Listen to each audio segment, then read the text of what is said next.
Hello, welcome to my first video. I'm going to be talking about a book I actually read, I think 2 years ago at this point, and was published, I think 7 years ago. Wait, no. 3 years ago at this, no. Yes, 5 years ago at this point. And it is surprisingly relevant for something that was published in 2017 and was especially relevant in 2020 when I first read it. And I wanted to talk about it the second I read it, but it just felt a little bit too real for a couple of reasons. One, face masks are like everywhere. It's very rare to see a stranger's face because the pollution is so bad that even in the daytime, you can look up and the sky is orange. You can rarely see any stars. Most light comes from like neon street lights, or like neon signs, street lights, basically artificial lighting, which doesn't really help with seeing the stars because of light pollution, but it does sort of like emphasize the fact that like there's not much light coming from the sky. And the fact that during the book, a sort of super strain of the avian flu is released into the world, and that doesn't really do much to help with some sort of morbid relatability of what was going on in 2020. So I just sort of decided that it would be better if I just didn't. But it's been 2 years. I think it's safe to talk about it now. Anyway, the first chapter actually starts off with a bit of a time skip. You start off with the kidnapping of Dayu, who is the love interest of the book, or at the very least, the female love interest of the book. And then in the very next chapter, you skip backwards to 2 months earlier, where you meet the main cast of characters, which is Jason Zhao, who is the main character, Ling Yi, who is the resident hacker and is sort of referred to as the leader, Eren, who is also, I think, sort of a leader character. You don't really see much of him, if I'm being honest. Victor, who is, I guess, the pretty boy and, like, entrepreneur of the group. And also, I'll get a bit into him and his relationship to Jason Zhao in a little bit. Iris, who is the rogue of the group, she's the one who can blend into the shadows, and I honestly like her a lot. And you also get introduced to Dr. Nataraj, who is Anand's mom, and she's also the sort of mom to the entire group, despite the group being filled with like 22-year-olds, but that's neither here nor there. But anyway, she does die very shortly after meeting her. She was killed off by a man named Jin. And this is because she was playing a very, very important role in the sort of movement to get more ecologically friendly bills passed and more ecologically friendly laws passed to sort of cut down on all the pollution that's happening or was happening. It will be happening. The book is set in the sort of near/distant future. I'm not sure how far away the future is supposed to be set, but it is in the future of Taiwan. So I'm going to go with will be. No, because in the book it is happening. So I'm gonna go with present tense. So she was sort of trying to get a lot of bills and laws passed to sort of cut down on all the pollution happening in Taipei at that moment. So because there are a lot of people who didn't want that happening, she got assassinated. The main person who didn't want that happening was a man named Jin, the head and founder, I guess, of Jin Corp, which is the manufacturer of suits that helps people sort of filter out and breathe clean air despite all the pollution. And obviously, because this wouldn't be a dystopia if there wasn't some pretty big class disparities, only about 1% of the entire population of Taiwan, at the very least, can afford these suits. The rest of everybody else is just sort of left to die early deaths and suffer from really, really poor conditions. living conditions, health conditions, just everything in general is not really good for them at the moment. So obviously, a man who is profiting off of this doesn't really want things to get better. So, in seeing how much progress she's making, she has her assassinated. And this kicks off the rest of the plot. So the main cast of characters uh, already wanted things to get better. They already were fighting for things to get better. But now that someone important and close to them has died, they're kicking it into overdrive. They're just like, okay, what she was fighting for, we can't let it die, and now we have to finish what she started by any means necessary.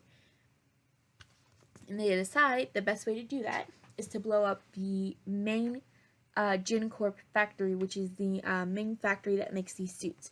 And a lot of the suits are also custom, so again, very expensive, and blowing up the main factory will be a huge hit to the company. But they also want to minimize collateral damage, so they can't just blow it up. They have to find a way to trigger certain things to get people out, figure out a way to be able to get in and set bombs, get layouts, get codes to the facility. So they decide the best way to do all this is to have someone infiltrate the Yos. And I feel like I should mention this before. The Yos and the Mays are the two main classes of people. Yos are the 1% who can afford the super expensive suits without absolutely throwing themselves into like eons worth of debt. And the Mays are literally everybody else. They're the people left to die early deaths and die from asthma. So that's sort of what we're working with at this point in time. And they decide the best way to infiltrate the Yos, obviously, is to get their hands on enough money to buy nice things and a suit. And I guess a suit would be included in those nice things, but you know what I mean. However, they're all kind of dirt poor. So the only way they're able to get their hands on this much money is to kidnap someone rich and ransom them. Starting out very good, very, very morally clean here. So Jason, being the main character that he is, and loving his friends and not wanting any of them to get caught, he volunteers to do the kidnapping and the ransoming, while everybody else just sort of helps set things up from the shadows. So he kidnaps his future love interest, and in any other book I would not be going along with this, but he kidnaps his future love interest, Dayu, ransoms her for a ridiculous amount of money, and sends her on her way unharmed. He doesn't touch her during the whole experience. He actually does let her outside. He lets her eat and drink, which I know, bare minimum, you shouldn't be kidnapping people.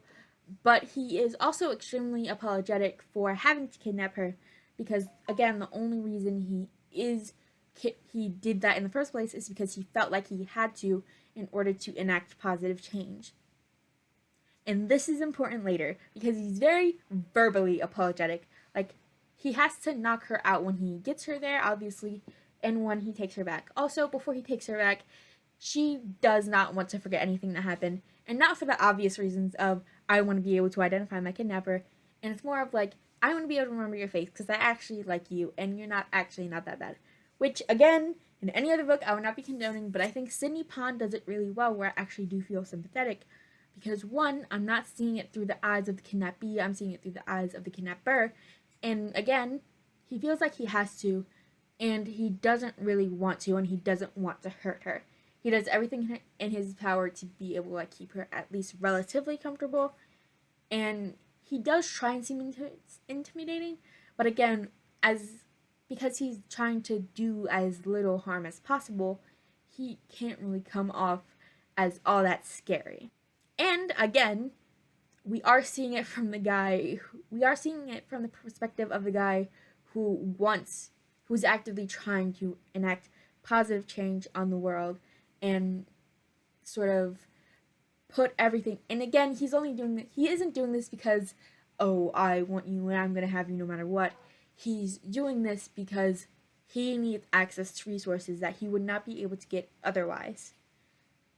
And I feel like I shouldn't be condoning this anyway, but I do. So I don't condone the kidnapping, but I do think it was done in a very good way, where, especially because it's fictional and I can indulge in things in fiction that I would not in real life, this does feel like an incredibly sympathetic moment where he is doing something for the greater good. And also, he willingly volunteered himself to do this, not because he wanted to kidnap her, because obviously he doesn't, but because he doesn't want any of his friends to get caught doing it. So I'm going to move on from that because I could rant about that for hours. But after the kidnapping, we sort of skip forward in time a little bit. With the money, the group manages to buy, a sort of place for them to all hang out. Their headquarters, they manage to buy a bunch of other things. They all get like nice apartments. They're basically all able to live in luxury. Not all of them are able to afford the fancy suits. However, I can't remember what they're formally called for the life of me, but they're only able to afford one of the ridiculously priced suits. And that one suit was supposed to be for Victor. However, Victor, I can't remember exactly what happens, but something happens where Victor's face is seen, and it would be way too suspicious if he was to be the one to go undercover. However, when Jason kidnapped Dayu, one, they only have one extremely out of focus picture. It's not very high quality, and he was both wearing a face mask and had bleached his hair blonde at the time. So they don't have a picture of of Jason's face. So if he were to go undercover, which he obviously does as he is the main character, nothing would really happen. Well, obviously not nothing would really happen. There is still the risks that come with going undercover, especially when you know the person you're going to be getting or trying to get relatively close to is very, very much willing to kill people. But, he's going to take this risk because he's the main character. So, well, I don't want to just say he's the main character because that sort of implies bad writing. His character is sort of built to be a main character. He is self-sacrificing. He loves his friends. He wants to enact positive change. He is incredibly brave to the point of near recklessness. But again, the things he does are very in character for him. And I don't want to just say, oh, he's the main character and sort of brush it off because it sounds like bad writing, and it's really not, because I really like the way this book was written. I think it was really well written, and I don't want to sort of just like brush it off as, he's the main character, he gets to do whatever he wants. But also he's the main character, and he wouldn't be the main character if he wasn't the one going undercover. So, moving on from that, when he goes undercover, he is told that he has to befriend a girl named Dayu, who is the daughter of Jin, who is again the head of Jin Corp. And when he sees Dayu, he recognizes her as the girl that he kidnapped, because originally he was just looking at the suits to see which one was the most expensive so that he would know who was the best girl to kidnap, or the best person to kidnap. He wasn't specifically looking to kidnap a girl. But he was sort of like looking around just whoever had the nicest suit to see who would be the best to kidnap. And unfortunately, Dayu, a girl who rarely ever gets out, is the one he kidnapped, and was there that night, and ended up being the one he kidnapped. And he has to get close to her. And although it is very, very unlikely, there is a possibility that she remembers him. And he is terrified of that. However, she doesn't remember. He is able to get close to her, and through a series of a lot of things that you should really just read, because this book is really good. And if I were to explain everything that happens in the book, I'd be here for hours, which I am totally comfortable with, but my throat is not. They do get close. He gets all the information he needs, and they proceed to go and try and blow up Jin Corp. But before they do, Oh, and also there's a whole subplot where again there's a super strand of the avian flu, and Jin gets it, not Jin, Zhao gets it, and because he can't have any of his friends come over because they would get caught, and especially Victor would get caught, Dayu, in love interest fashion, comes and nurses him back to health. And again, I don't want to frame this as bad writing because it's really well done, and I like it a lot. I love the character so much. Please don't misconstrue my sort of hand waving of cliches as, oh, she just sort of leaned into a cliche. It's bad writing. I love this book so much. Anyway, Dayu nurses him back to health. I think it's really cute. They get even closer, and then after Zhao was one of the first people to get this super strand. And although it's killing people left and right, he was able to survive because he actually got a similar strand when he was younger.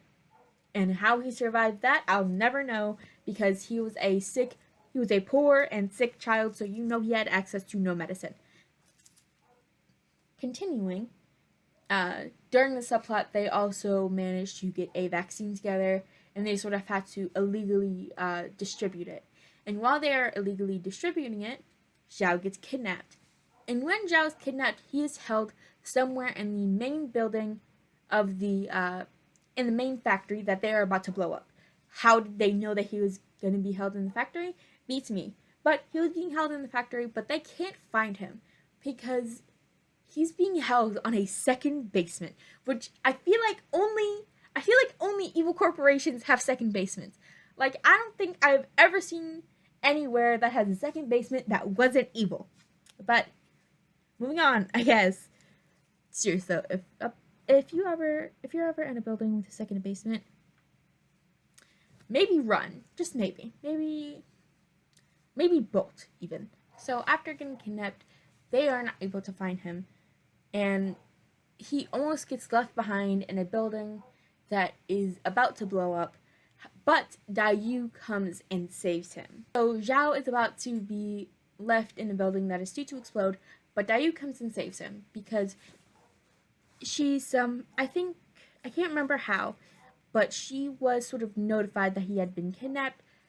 She also found a bunch of evidence against her father because she's not just pretty, she's also amazingly smart, and was also using Zhao to gather evidence throughout the entire book.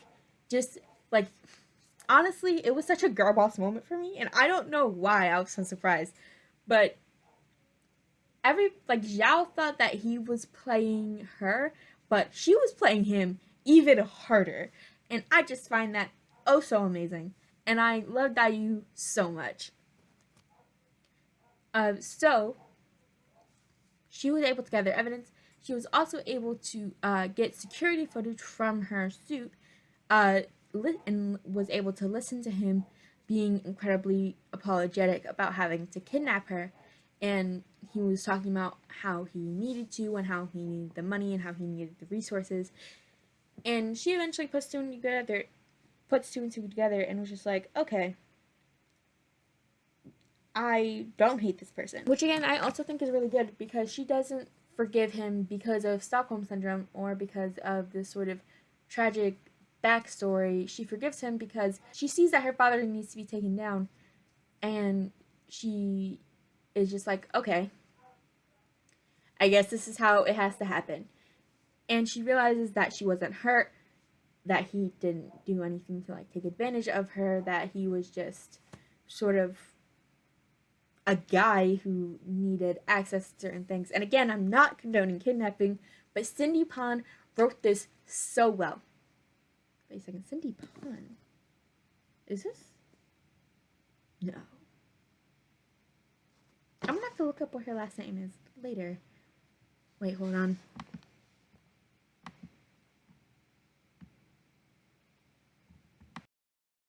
I have to find a picture real quick because I forgot that there is a picture in the book of the author.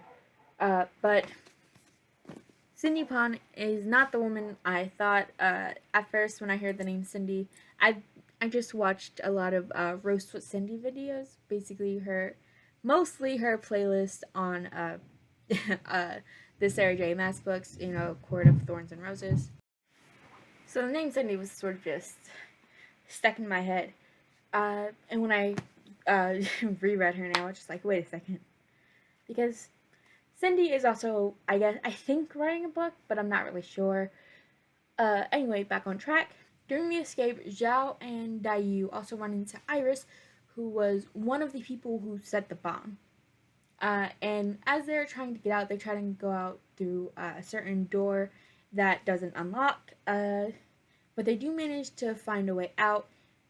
And after they get out, they sort of have a bit of a reuniting with Eren. Ling Yi sort of talks to Zhao through Iris's earpiece and sort of begs him to come home because she ordered Eren, the person originally.